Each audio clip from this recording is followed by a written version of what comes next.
ఓం నమో భగవతే వాసుదేవాయ. ఓం నమో భగవతే వాసుదేవాయ. ఓం నమో భగవతే వాసుదేవాయ. ఓం భగవతే వాసుదేవాయ. ఓం నమో భగవతే వాసుదేవాయ. ఓం నమో భగవతే వాసుదేవాయ. నారాయణం నమస్కృత్య నరం చైవ నరోత్తమం. నారాయణం నమస్కృత్య నరం చైవ నరోత్తమం. దేవీం సరస్వతిం వ్యాసం తతో జయముదీరయేత్. దేవి సరస్వతి వ్యాసం తతో జయముదీరయేత్. నష్టప్రాయేష్వభద్రేషు నిత్యం భాగవత సేవయా.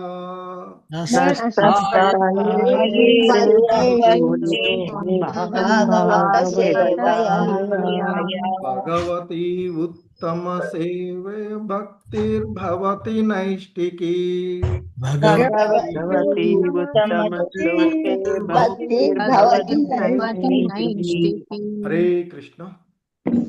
సో ఈరోజు భగవంతుని యొక్క లీలలు, ఎందుకంటే భగవంతుని యొక్క లీలలను శ్రవణం చేయడము, కీర్తించడము, వాటి వలన మనకి ఆ భగవంతుడు భక్తులను ఎలా రక్షిస్తారు అనేటువంటి అంశాలు ఇవన్నీ కూడి ఉన్నటువంటివి.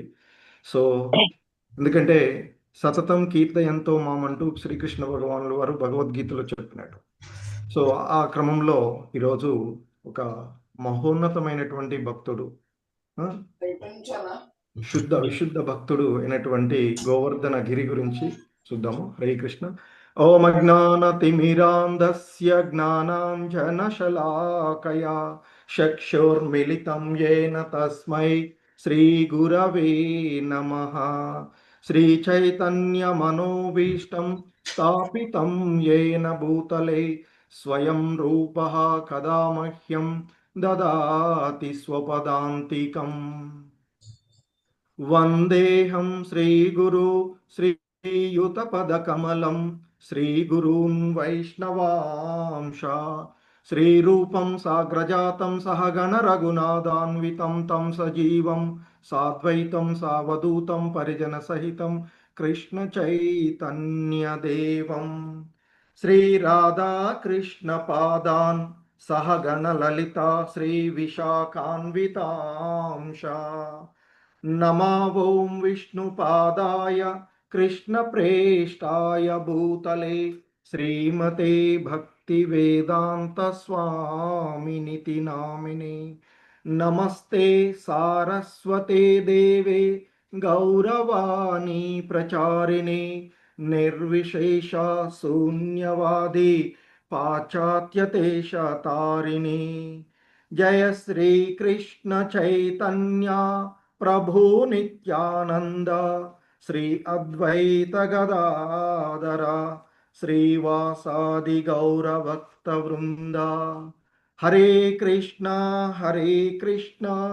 కృష్ణ కృష్ణ హరే హరే. హరే రామ రామ రామ హరే హరే.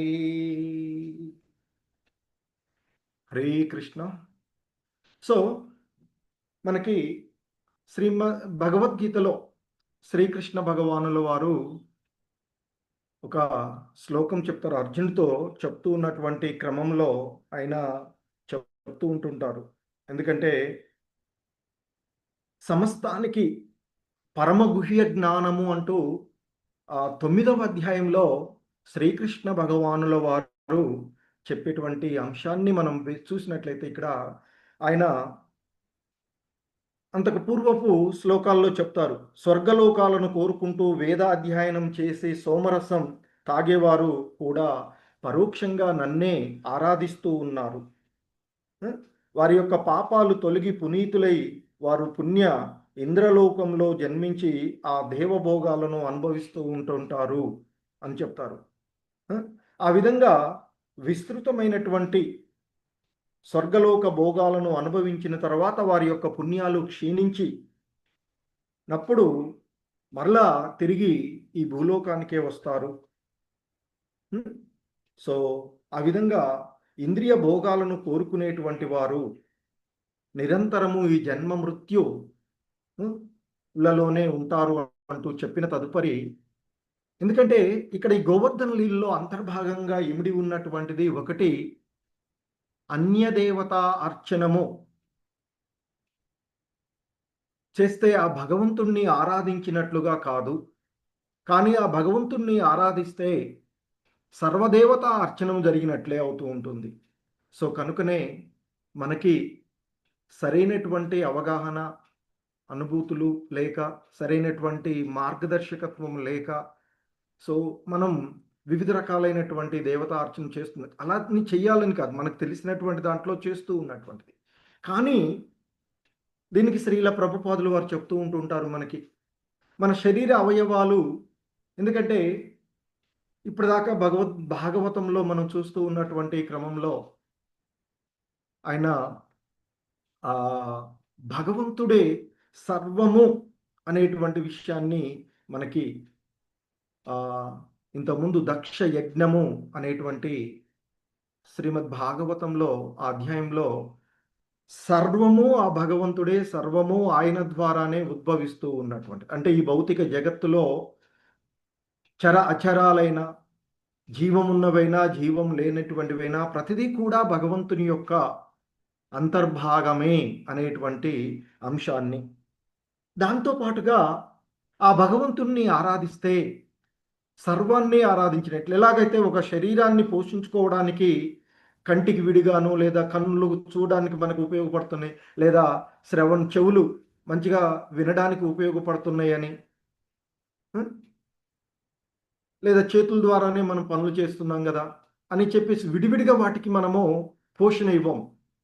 అదే మాదిరిగా ఏం చేస్తాం మరి, ఆహారాన్ని అంటే వీటన్నిటికీ కావలసినటువంటి శక్తిని మనం ఉదరానికి ఇస్తే ఆ ఉదరంలో మళ్ళీ చెప్తారు భగవంతుడు, మీరు 4 రకాలైనటువంటి ఆహారం తీసుకునేటువంటి ఆ పదార్థాలని దహనం చేసేటువంటి జఠరాగ్ని నేనే అని చెప్తారు. సో కాబట్టి భగవంతుడు సంబంధం లేకుండా ఏది కూడా లేదు అనేటువంటిది మనం తెలుసుకోవచ్చు.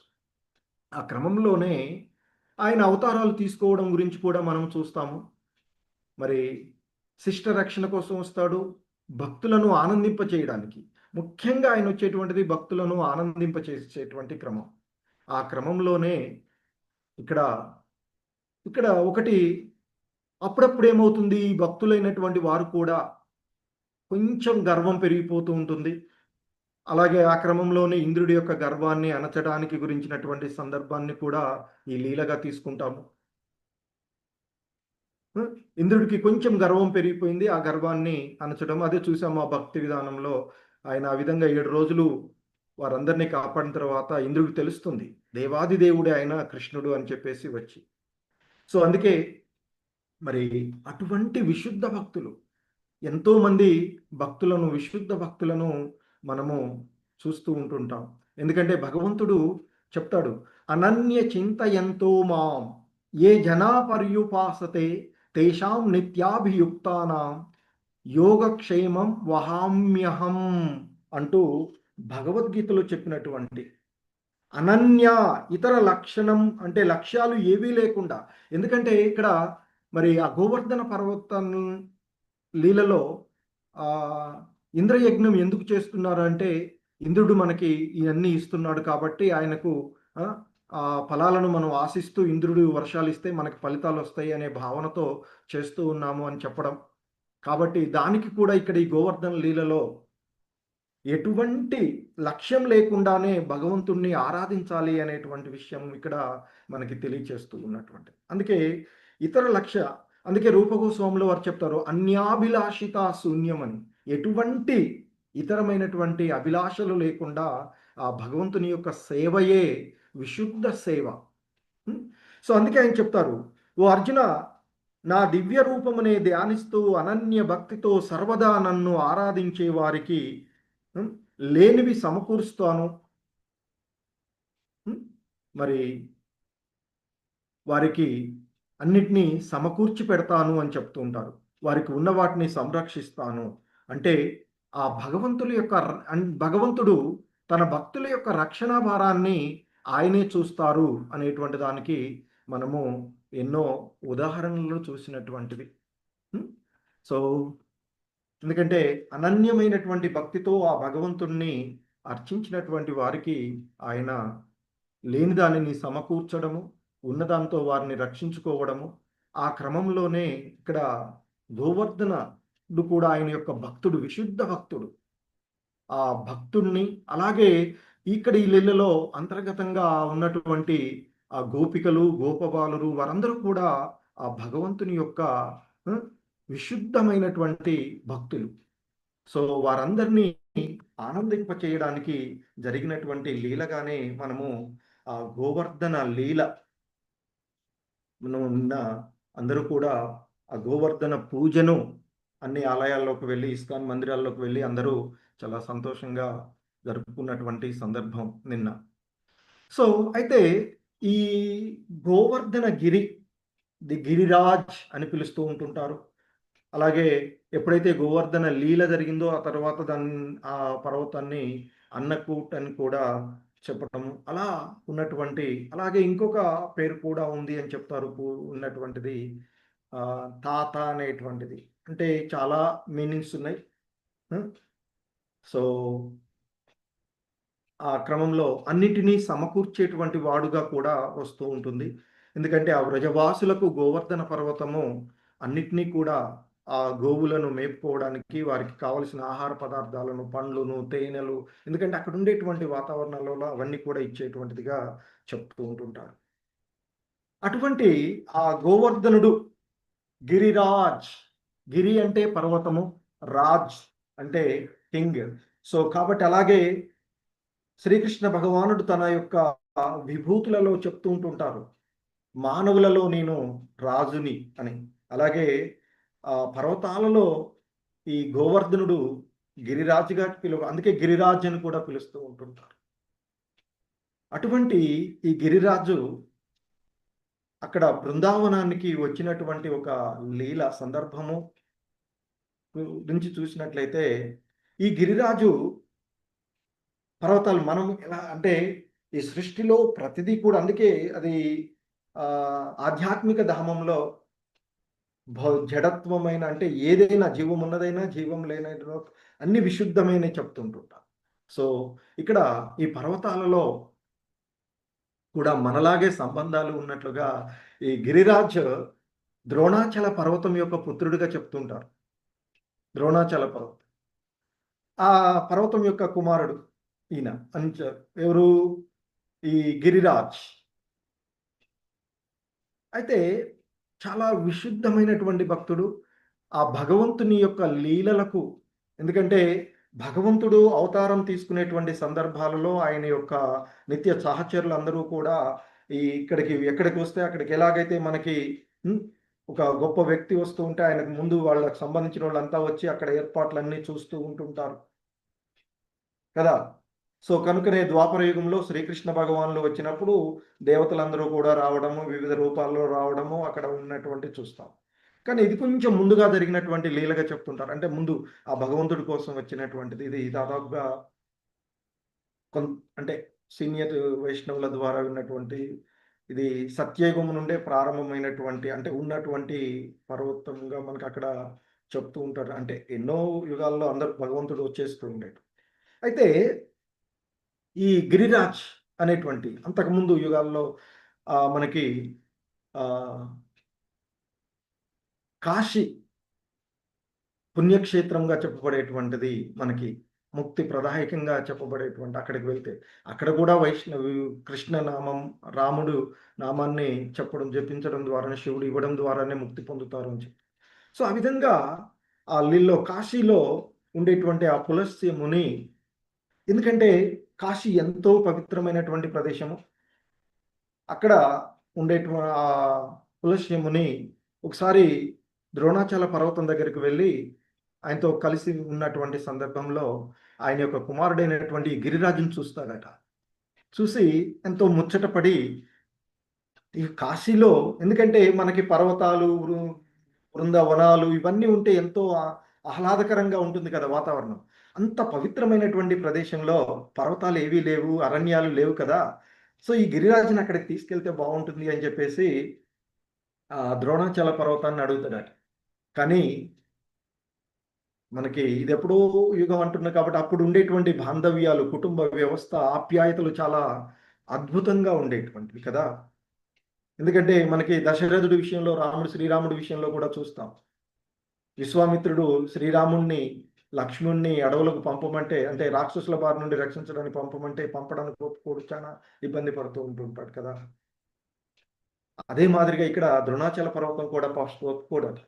అయితే ఈ గిరిరాజ్ ఆ భగవంతునికి లీలల్లో భాగంగా ఎట్లాగూ తను ఆ భగవంతునికి సేవ చేసుకోవడానికి వచ్చినటువంటి వాడే అక్కడ ఉన్నటువంటి వాడు. సో కనుక మరి అక్కడ ఉండటం కంటే తదుపరి భగవంతుడు అవతారం తీసుకున్నప్పుడు ఆ భగవంతునికి సేవ చేయడం. ఎందుకంటే ప్రతి జీవుడు అది ఎవరైనా భగవంతుని సేవలో వినియోగపడడమే ప్రతి సృష్టిలో ఉన్నటువంటి సర్వానికి ఉన్నటువంటి ఇది లక్ష్యం. సో ఆ ఉద్దేశంతో ఈ గిరిరాజ్ తన తండ్రిని ఒప్పించి, తండ్రి గారు ఎలాగూ విడిపోవలసిందే కదా కొంతకాలం తర్వాత, ఎందుకంటే వ్యవస్థలు అలాగే ఉంటుంది కదా. మనం అంటే కుటుంబ వ్యవస్థలాగా చూస్తే ఏమవుతుంది, పిల్లలు కొంతకాలం తల్లిదండ్రులతో ఉంటారు, తల్లిదండ్రుల రక్షణలో ఉంటాము. ఆ తర్వాత ఏమవుతూ ఉంటుంది, విడిపోయేటువంటి వేరు సంసారాలు పెట్టేటువంటి అవకాశం ఉంటుంది.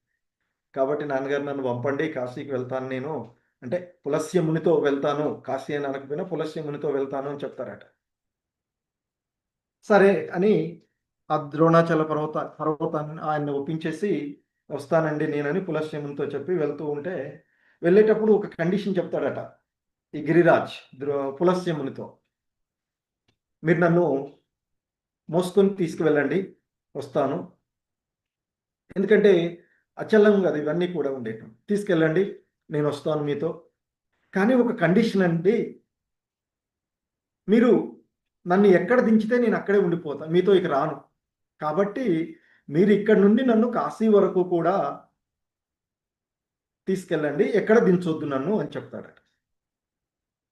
సో ఆ విధంగా పులస్త్యముని ద్రోణాచల పర్వతం నుండి ఈ గిరిరాజుని తీసుకొని వెళ్తూ ఉంటాడట. వెళ్తూ ఉంటే మార్గ మధ్యంలో ఇక ప్రస్తుతం ఉన్నటువంటి బృందావన్ ప్రదేశం, మన ఈ భూమిపై ఉన్నటువంటి ప్రదేశం ఏదైతే ఉందో అక్కడికి వెళ్ళగానే ఆ గిరిరాజుకి అక్కడ ఉన్నటువంటి యమున రివర్, అద్భుతంగా యమున పరవళ్ళు తొక్కుతూ ప్రవహిస్తూ యమునా నదిని చూసి, అక్కడ ఉన్నటువంటి ఆ వృందారణ్యాలు అవన్నీ కూడా చూసి, అలాగే ఆయనకి జ్ఞప్తికి వస్తుంది, అంటే భగవంతుడు కృష్ణుడు భవిష్యత్తులో వచ్చేటువంటిది ఇక్కడే కదా, నేను సేవ ఇక్కడ చేసుకోవాలి. ఇవన్నీ చూసి ఎంతో ఆనందంతో అనిపిస్తుందట, నేను ఇక్కడ ఉంటే బాగుంటుంది, ఇక్కడికే వస్తాడు ఎలాగూ. ఎందుకంటే ఆయన వచ్చేటప్పుడు ఇవన్నీ కూడా యమునా నది, తర్వాత ఈ వృందారణ్యాలు ఇవన్నీ కూడా ఉండాలి భగవంతుడు. సో అవన్నీ ఆల్రెడీ ఏర్పాట్లుగా ముందుగానే కొన్ని ఉన్నటువంటివి జరుగుతుంది. సో కనుక అక్కడికి రాగానే ఆ గిరిరాజుకి ఆలోచన వస్తుందట, ఇక్కడే కదా నేను ఉండవలసింది, భగవంతుడిని సేవ చేసుకోవాల్సింది, ఎంత అద్భుతమైన ప్రదేశం అని. సో అందుకే మనకి రూపగోస్వాములు వారు వైకుంఠాజంత మొన్న అనుకున్న శ్లోకం గురించి అద్భుతంగా వర్ణించినటువంటి ఆ లీలలు. సో అలా అక్కడ రాగానే అనిపించేసి వెంటనే ఇక మరి వాళ్ళు శుద్ధ భక్తులు, తర్వాత ఆ కాలంలో వాళ్ళు ఏదనుకుంటే అది చేయగలిగే సిద్ధులు ఉండేటువంటివి కదా, భక్తిలో ఇవన్నీ కూడా సహజంగానే వచ్చాయి. అయితే వెంటనే గిరిరాజుకు ఒక ఆలోచన వచ్చేసి ఆ మునికి కడుపులో గడబిడ వచ్చే విధంగా ఏర్పాటు చేస్తాడు.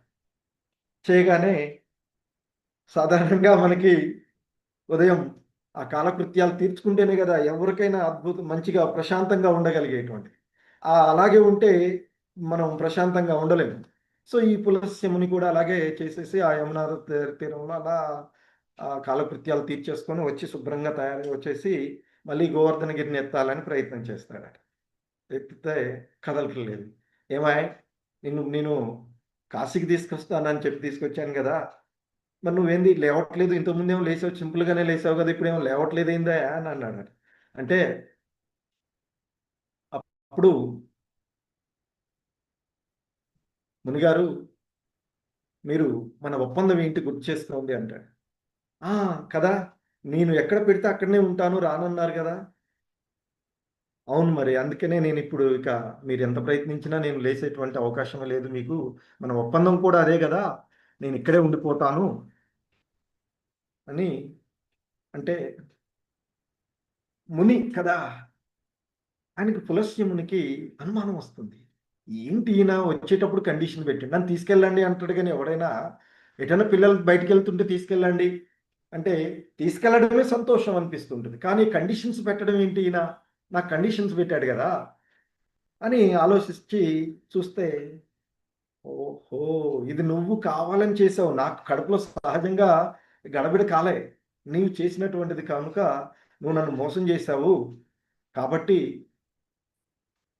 నీకు ఒక శాపం పెడుతున్నాను నేను, రోజు రోజుకి నువ్వు ఆవగించంత తగ్గిపోవాలి. ఈ ఆయన్ని గోవర్ధనగిరిని అంటాడు.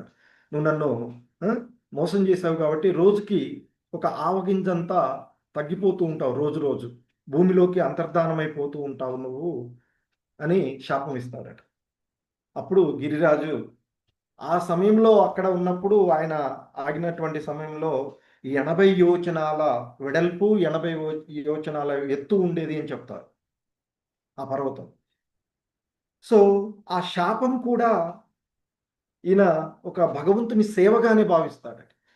సరే అండి, మీ యొక్క శాపాన్ని నేను స్వీకరిస్తున్నాను, మీరు దయచేసి కాశీకి వెళ్ళిపోండి అని చెప్తాడట. సో ఇక్కడ ఆ గిరిరాజుకు వచ్చినటువంటి ఆలోచన ఏంటంటే, నేను ఇంత ఎత్తు ఇంత వెడల్పు ఉన్నాను, ఇంత ఎత్తు పైదాకా వచ్చి కృష్ణుడు బాలుడుగా ఉండేటువంటి లీలలు కదా జరపవలసిన భవిష్యత్తులో, మరి ఇప్పుడు వచ్చినప్పుడు ఆయన రోజు అంత ఎత్తు ఎక్కి ఇంత దాకా వచ్చేటువంటి బదులుగా నేను ఆయన వచ్చే లోపల కొంత తగ్గిపోతాను, కృష్ణుడు సంతోషంగా ఈజీగా సులభంగా నా పైకి రాగలుగుతాడు అని భావించి దాన్ని సంతోషంగా, అంటే ఒక్కోసారి వైష్ణవులు భక్తులు ఇచ్చేటువంటి శాపాలు కూడా అద్భుతంగా ఉపయోగపడతాయి. ఇదే దామోదర మాసంలో మనం చూస్తున్నటువంటి ఆ కుబేరుడి యొక్క పుత్రులైనటువంటి నలకుబేర మణిగ్రీవుల యొక్క విషయంలో కూడా సాక్షాత్తు ఆ భగవంతుడి యొక్క దర్శనమే వాళ్ళకు జరుగుతూ ఉంటుంది. అర్జున వృక్షాలుగా వచ్చి దామోదర లీలలో మనం చూస్తూ ఉంటుంటాం. అదే మాదిరిగా ఇక్కడ ఈ గిరిరాజు కూడా తాను తరిగిపోతున్నప్పటికీ కూడా ఆయన ఆ విధంగా భగవంతునికి కష్టం కలగకుండా, ఎందుకంటే ఎప్పుడు కూడా చూసాం ఇంతకుముందు శబరి తాను తెచ్చినటువంటి పండ్లన్నీ తాజావి తెచ్చినప్పటికీ కూడా తను ఏం చేస్తుంది, ఏవైనా పుల్లగా ఉన్నాయో నా ప్రభువుకి ఏమైనా ఇబ్బంది అంటే అలా అనిపిస్తుందేమో రుచి అని రుచి చూసి ఇస్తే కూడా తీసుకున్నాడు. అలా ఈయన కూడా ఏమైంది, కృష్ణుడికి అదేమి కష్టమైనటువంటిది కాదు లీలలో, కానీ మన ఆతృత ఎలా ఉంటుంది, నా ప్రభువుకి ఇబ్బంది కలగవద్దు కాబట్టి నేను రోజు రోజుకి తరిగిపోవడం కూడా ఒక అందుకు మంచిదే, ఆయన వచ్చేటప్పటికి కొంత ఎత్తు తగ్గుతాను నేను, అప్పుడు ఇంకా ఈజీగా కృష్ణుడు గోవులను తీసుకొని వచ్చేసి నా దగ్గరికి వస్తాడు, నా ప్రదేశం అంతా తిరగలుగుతాడు అని ఆయన అలా అంతర్ధానం అవ్వడం వల్ల అలా తగ్గిపోయింది అని చెప్తారు దాదాపుగా. సో ఆ విధంగా ఉన్నటువంటి ఆ గోవర్ధనుడు ఆ విధంగా అక్కడ వచ్చి ఉన్నటువంటి సందర్భాన్ని మనం ఆచార్యుల ద్వారా, అంటే సీనియర్ వైష్ణవుల ద్వారా విన్నటువంటి అంశాలు, అంతకుముందు వాళ్ళు కూడా ఆధారంగా ఉన్నటువంటి ఇవి చూసినటువంటి. సో ఈ క్రమంలో మనకి ఇంకా మరి ఆ విధంగా అక్కడికి రావడం, ఇక ద్వాపర యుగం రావడము, ద్వాపర యుగంలో శ్రీకృష్ణ భగవానుల వారు మధురలో జన్మించడం, తదుపరి వృందావనానికి రావడము, అక్కడ నంద యశోదలు గోపాలుడు వాళ్ళందరితో గోపికలతో కలిసి అక్కడ ఆయన ఉండడము, 7 సంవత్సరాల వయసు రావడము. సో ఆ సందర్భంలో ఈ ఇంతకుముందు మనం చెప్పుకున్నాము మొన్నటి క్లాస్లో గోవర్ధన పూజ, ఎందుకంటే ఇంద్ర పూజ జరుపుతూ ఉన్నటువంటి సందర్భంలో ఆ ఇంద్ర పూజను ఆపి గోవర్ధనుడికి పూజించండి, ఎందుకంటే మీకు కావలసినవన్నీ ఇచ్చేటువంటి, మీరు పాలెళ్ళ ఫలాల గురించి మాట్లాడుతున్నారు కాబట్టి మీకు కావలసినవన్నీ ఇచ్చేటువంటి వాడు గోవర్ధనుడు. కాబట్టి ఆ గోవర్ధనుని పూజించండి అని చెప్పడం. సో మరి మాకంటే ఇంద్ర పూజ తెలుసు కానీ గోవర్ధన పూజ తెలియదు అంటే, ఆ పూజా విధానము మనం ఇంతకుముందు చెప్పుకున్నట్లుగా, అలాగే భాగవతంలో మనకు చెప్పబడినట్లుగా ఆ విధానంలో మంచిగా వంటలు తయారు చేసి అక్కడ సమర్పించడము, వాటిని తీసుకోవడము, వాళ్ళందరినీ కూడా ఆ గిరిరాజ్ అంటే ఆ గోవర్ధన పర్వతంలో ఆయన దర్శనమిచ్చి పిలవడం, ఆ విధంగా. ఎందుకంటే అందరి హృదయాలలో ఉండేటువంటి వాడు, సర్వము ఉన్నటువంటి వాడు కనుక అక్కడ అలా పర్వతంలో ఆయన దర్శనం, భగవంతుడే దేవదేవుడు దర్శనం ఇవ్వడం ఆ పర్వతంలో, గోవర్ధనగిరిలో ఆహారాలన్నీ స్వీకరించడము, తిరిగి ఇవ్వడము జరిగినటువంటిది.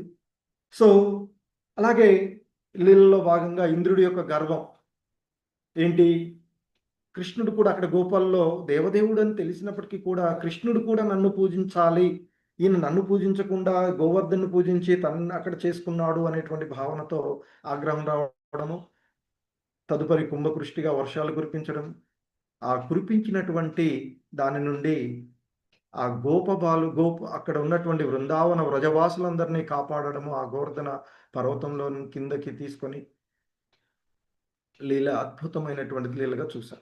అయితే ఈ గోవర్ధన పర్వతాన్ని ఎత్తడానికి కూడా లీల అది ద్వాపర యుగంలోనే ప్రారంభమైంది. అంటే ఈ రోజు ఎత్తేటువంటి సందర్భం అని చెప్తూ ఉంటారు. ఎందుకంటే మనకి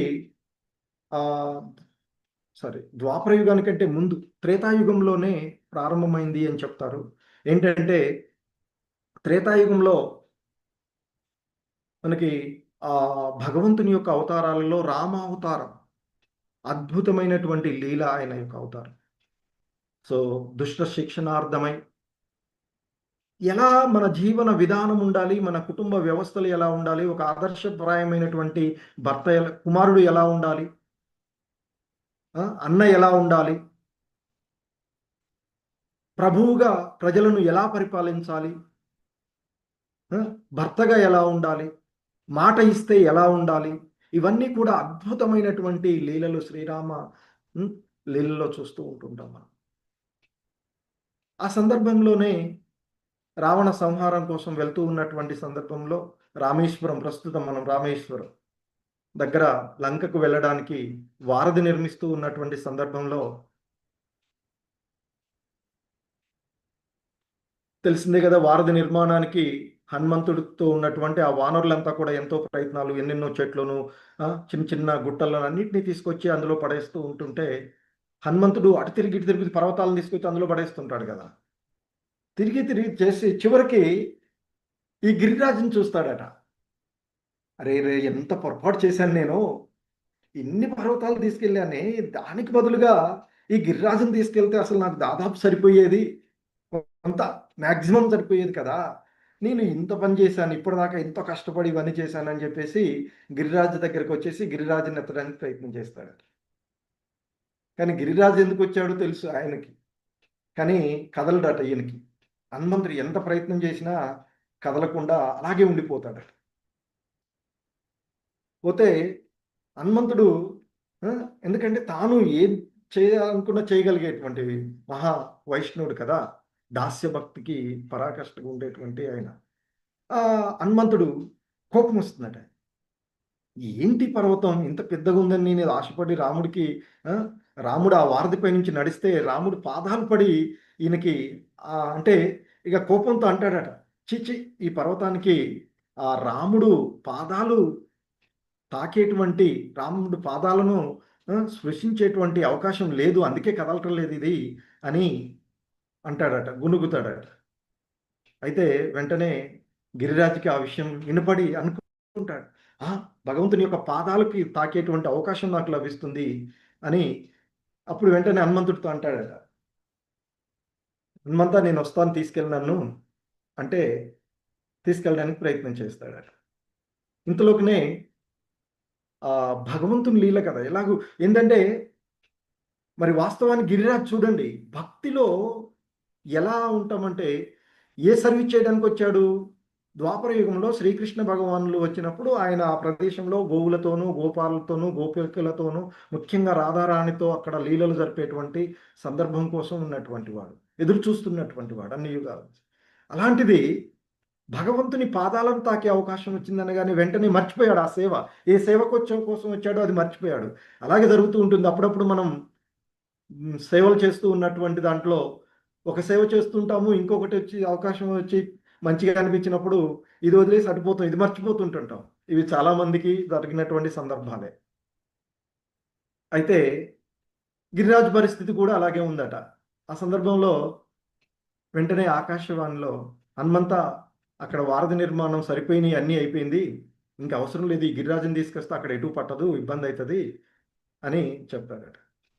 వెంటనే హనుమంతుడు అంటాడు, ఈయన రమ్మన్నప్పుడు రాలేదు, ఇప్పుడేమో ఆశపడి వస్తా అన్నాడు, కానీ భగవంతుడు ఆ అవకాశం ఇవ్వలే అని, నీకు గిరిరాజా నీకు ఆ శ్రీరాముడు పాదాలను తాకేటువంటి, అంటే ఆయన పాదాలు నీపైన మోపేటువంటి అవకాశం నీకు లేదు, నువ్వు దురదృష్టవంతుడివి అని వదిలేసి వెళ్ళిపోతాడట. వెళ్ళిపోయినాక ఇక వారధి నిర్మాణం అంతా అయిపోయినాక శ్రీరాముడితో మాట్లాడుతూ హనుమంతుడు అంటాడట, ప్రభు పెద్ద పర్వతం అసలు ఇంత నిర్మించాం కానీ పెద్దమైనటువంటి గిరిరాజును చూశాను, తీసుకొద్దామని ప్రయత్నం చేస్తే రాలేదు, ఇంతలోకి నీదయింది, అయినా ఆ గిరిరాజుకి నీ పాదాలు తాకేటువంటి, నీ పాదాలు ఆయనపై మోపేటువంటి అవకాశం ఆయనకి లేదు, అదృష్టం లేదు, దురదృష్టవంతుడు అంటాడట. వెంటనే శ్రీరామ్ చెప్తాడట, హనుమంత, గిరిరాజు సాధారణమైనటువంటి భక్తుడు కాదు, నా యొక్క విశుద్ధ భక్తుడు, శుద్ధ భక్తుడు, అనన్య భక్తుడు. నా పాదాలు మోపడం కాదు, ఆయన్ని నేను తదుపరి యుగంలో 7 రోజులు నా నెత్తిపైన ఉంచుకుంటాను, నా నెత్తిపైన ఉంచుకునేటువంటి అంతటి భక్తుడు ఆయన అని చెప్తాడట. సో ఆ క్రమంలోనే లీలలో మనకి ఇక్కడ ఇంద్రుడు గర్వంతో వర్షాలను కురిపించడం, వృందావన వాసులందరూ కూడా భయపడిపోయి ఆ భగవంతుని దగ్గర, కృష్ణుడి దగ్గరికి వచ్చి వేడుకోవడము, వెంటనే వాళ్ళందరినీ కూడా ఇంతకుముందు ఏదైతే శ్లోకంలో చెప్పుకున్నామో అనన్య చింత ఎంతో మా, సో ఆయన్ని ఆశ్రయించినటువంటి, ఆయనకు శరణాగతులైనటువంటి వారికి ఆ విధంగా రక్షణ కల్పిస్తూ ఉండేటువంటి వాడు. సో కనుక ఎప్పుడైతే ఈ విధంగా వర్షం పడి ముఖ్యంగా ఆ వ్రజవాసులు, పశువులు, గోవులు, ఎందుకంటే గోవిందుడు గోవులకు ఆనందాన్ని కలగజేసేటువంటి వాడు, బ్రాహ్మణులను రక్షించేటువంటి వాడు కనుక అవన్నీ కూడా ఆ వర్షానికి విపరీతమైనటువంటి చిన్న చిన్న రాళ్ల వర్షం కురిస్తేనే మనం ఇబ్బంది పడుతుంటాం, కానీ ఆయన పెద్ద పెద్ద రాళ్ళు పడే విధంగా, ఇంద్రుడు ఆజ్ఞ కదా, సో అలా వర్షాలు కురుస్తూ ఉంటే వెళ్ళి రక్షిస్తానికి రండి మీరు నాతో పాటు అని వాళ్ళని అక్కడికి తీసుకువెళ్ళి గోవర్ధన పర్వతం దగ్గరికి తీసుకువెళ్ళి ఆయన గోవర్ధన పర్వతాన్ని ఎత్తినటువంటి సందర్భం నిన్నటి రోజు అని చెప్తారు. దీపావళి తర్వాత రోజులలో వచ్చేటువంటి రోజుగా చెప్పబడేటువంటి, సో ఆ నిన్నటి రోజు ఆయన ఆ విధంగా గోవర్ధన పర్వతాన్ని ఎత్తినటువంటి రోజు కనుక వైష్ణవులకు ఇతర పండుగలు అంటే దీపావళితో పాటు వస్తుంది, దీపావళి కంటే కూడా ఎక్కువ ఆనందంతో వంటలు అన్ని రకాల ఏదైతే కృష్ణ భగవానులు వారు చెప్పారో ఆ విధంగా చేసేటువంటి. అయితే ఇక్కడ ఇంకొక అద్భుతమైనటువంటి లీల కూడా ఉంది అని చెప్తుంటారు. ఎత్తి ఆయనతో ఆ 7 రోజులు 7 పగళ్ళు 7 రాత్రులు ఆ వ్రజవాసులందరూ కూడా ఆ గోవర్ధన పర్వతం కిందనే ఆయనతో ఉండేటువంటి. ఇక్కడ ఇంకొక లీలగా ఏం చెప్తారంటే, ఆ నంద యశోదల పుత్రుడుగా కృష్ణుడు, బాలకృష్ణుడు రోజు గోవులను మేపుకోవడానికి పొద్దున్నే లేచి గోవులను నిప్పుకొని గోవర్ధన పర్వతం దగ్గరికి వెళ్ళడము, మొన్న వృందావన యాత్ర చేసిన వాళ్ళు చూసి ఉంటారు అక్కడ ఎలా ఆయన గోవులను అక్కడ నుంచి నందగ్రామం నుండి ఆ గోవర్ధన పర్వతం దగ్గరికి తీసుకువెళ్ళడం, ఇవన్నీ జరుగుతున్నటువంటి అద్భుతమైనటువంటి లీలలు ఇవన్నీ. అయితే ఆ వ్రజవాసులందరికీ కూడా మనసులో ఒక బెంగ ఉంటుందట, లేదా ఈర్ష్య. నంద యశోదులు ఎంత అదృష్టవంతులు, రోజు బాలకృష్ణుడు వాళ్ళ ఇంట్లోనే ఉంటున్నాడే, మాతో మాకు ఎంత తక్కువ అవకాశం, దారిలో పోతుంటే చూస్తూ ఆనందించడం తప్ప మాతో కలిసి ఉండే అవకాశం లేకపాయ మాకు అని మనసులో ఎంతో ఆతృతతో ఆయన్ని అనుకుంటారట. సో ఇలా ఆ గోవర్ధన పర్వతం దగ్గరికి వాళ్ళందరినీ తీసుకొని, ఇప్పుడు ఇక చూడండి ఈ లీలల్లో ఎంతటి అదృష్టవంతులు వ్రజవాసులు. వాళ్ళు కోరుకున్నటువంటి కోరిక, అక్కడ పుట్టారంటేనే వాళ్ళు ఎంతో మహోన్నతమైనటువంటి భక్తులు. సో వాళ్ళందరినీ తీసుకొని ఆ గోవర్ధన పర్వతం దగ్గరకు వచ్చేసి గోవర్ధన గిరిని ఎత్తడం కూడా ఎంత అద్భుతమైనటువంటి లీలగా చెప్తారంటే, మనం చాలామంది చిన్న పుట్టగొడుగులని ఉంటూ ఉంటాయి, అవి చిన్నప్పుడు ఆడుకునేటప్పుడు ఏం చేస్తూ ఉంటాయంటే వర్షాలకి చిన్నగా ఇలా తుంచేసి ఇలా నెత్తి మీద పెట్టేసుకుంటాం మనం. అంటే మనకి ఒక వ్యక్తికి, ఒక జీవుడికి, మానవులకు చిన్నపిల్లలుగా ఆడుకునేటప్పుడు ఆ పుట్టగొడుగులు ఎంతటి తేలికగా లేస్తాయో, అలా ఆ 7 సంవత్సరాల బాలకృష్ణుడు ఆ గోవర్ధన పర్వతాన్ని, మనం అంటే మీకు అందరికీ అర్థం అవడానికి పుట్టగొడుగులని ఉంటాయి చాలామందికి, మరి ఇప్పుడు తెలుస్తుందో లేదో, బయట వ్యవసాయ క్షేత్రాలకు వెళ్ళి చూస్తే కానీ తెలుస్తూ ఉంటుంది. సో బయట కూడా వర్షాకాలంలో మెయిన్గా ఈ వర్షాలు ఈ టైంలో పుడుతూ ఉంటుంటాయి. అవి పుట్టి ఇలా ఇచ్చుకుంటాయి, గొడుగులాగా ఉంటుంటాయి. సో వాటిని ఆ భగవంతుడు పుట్టగొడుగును పైకెత్తిన మనం పిల్లలు ఎత్తినట్లుగానే ఆ గోవర్ధన పర్వతాన్ని ఎత్తి ఆ వ్రజవాసులందరూ కూడా ఆయనతో ఉండే విధంగా. కానీ ఇక్కడ ఇంకొకటి కూడా చెప్తుంటారు, ఆయన ఆ గోవర్ధన పర్వతాన్ని ఎత్తినప్పుడు అక్కడ ఉన్నటువంటి వాళ్ళలో పెద్దలు కొంతమంది, చిన్న పిల్లోడు ఎంత కష్టపడుతున్నాడు, మనం కూడా సహాయం చేద్దాం అంటే భక్తుల యొక్క ఆతృత భగవంతునితో, ఆ భగవంతునికి, అయ్యో చూడండి కృష్ణుడు ఎంత కష్టపడుతున్నాడు, మనం కూడా సహాయం పడదాం అంటే ఆయన యొక్క శక్తుల ముందు వీళ్ళు ఏం కానీ సహాయం. అలా ఎలాగైతే మనకి వారధి నిర్మాణానికి ఉడతా భక్తి అంటాం కదా, అలా వీళ్ళందరూ కూడా వాళ్ళ చేతిలో ఉన్న కర్రలను ఎత్తి సపోర్ట్గా పట్టుకోవడానికి ప్రయత్నం చేస్తారట, సపోర్ట్ పెట్టడానికి. కొంతమంది అభక్తులు, అబ్బో ఆ పర్వతం కిందికి పోతే మనం ఎక్కడ పోతామని కొంతమంది ఉన్నవాళ్ళు కూడా ఉన్నారని చెప్తారు, తర్వాత అందరూ వచ్చేస్తారని చెప్తారు. సరే ఆ లీలల్లో చాలా అద్భుతంగా ఆయన అలా ఎత్తడం, 7 రాత్రులు 7 పగళ్ళు ఆ వ్రజవాసులందరూ వాళ్ళందరూ కూడా, అయ్యో మేము ఎంత దురదృష్టవంతులము, కృష్ణుడితో, బాలకృష్ణుడితో కలిసి ఉండే అవకాశం లేదు అన్నందుకు 7 రోజులు 7 పగళ్ళు వాళ్ళని అలా ఎందుకంటే భగవంతుని యొక్క అవతారాలు, పరిత్రాణాయ సాధూనాం వినాశాయ దుష్కృతాం అంటూ సాధువులను రక్షించడానికి, భక్తులను ఆనందింప చేయడానికి ఆయన వచ్చేటువంటిది, దుష్టులను ఎలాగో చేస్తూ ఉంటుంటాడు. సో ఆ విధంగా ఆ గోపికలను, గోపబాలులను, గోపాలందరినీ, వ్రజవాసులందరినీ కూడా ఆయనతో అలా ఉండి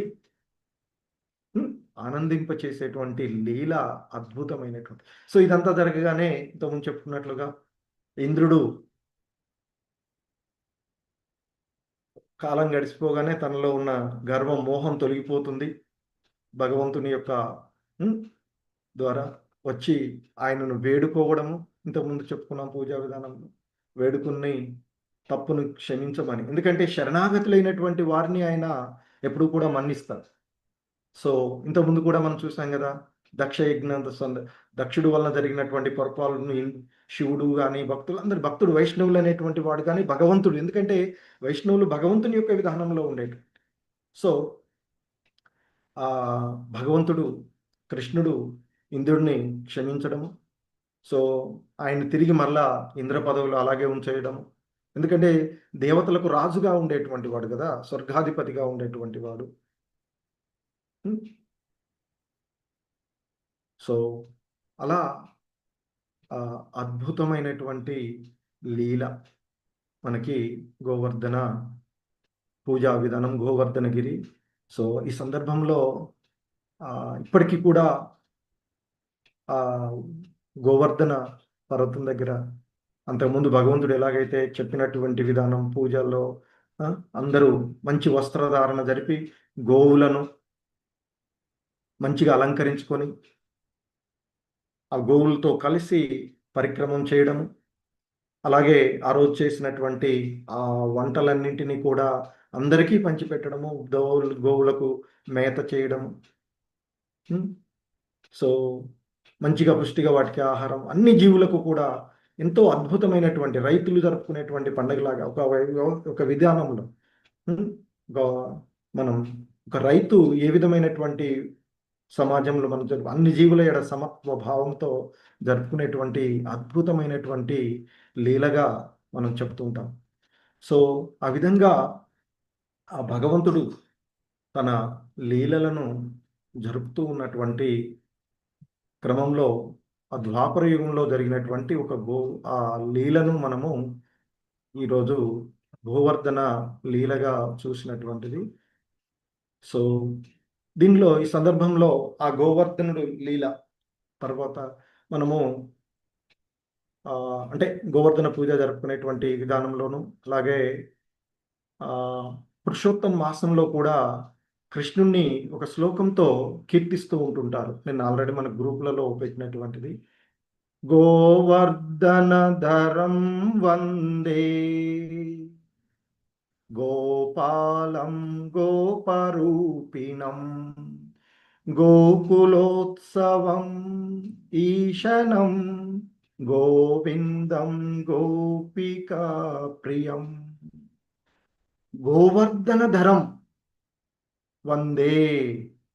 ఇక్కడ ఈ శ్లోకం యొక్క భావాన్ని మనం చూస్తే చెప్పబడినటువంటి ఆ గోవర్ధన ధర్మం అని కూడా కొన్ని దగ్గర చెప్పబడుతుంది. ధర్మం అంటే కృష్ణు ధర్మం. ఆ గోవర్ధన ధరం వందే గోపాలం గోప రూపిణం అంటే దేవాదిదేవుడైనటువంటి శ్రీకృష్ణ భగవానునికి నా నమస్పూర్వకమైనటువంటి వందనాలు. ఎటువంటి వాడంటే గోవర్ధన కొండను ఎత్తినటువంటి వాడు, గోవర్ధనాన్ని ధరించినటువంటి వాడు. గోవర్ధనం ధరం వందే కదా. అలాగే గోపాలం గోపరూపిణం, ఆ గోపాలకుడైనటువంటి ఆయన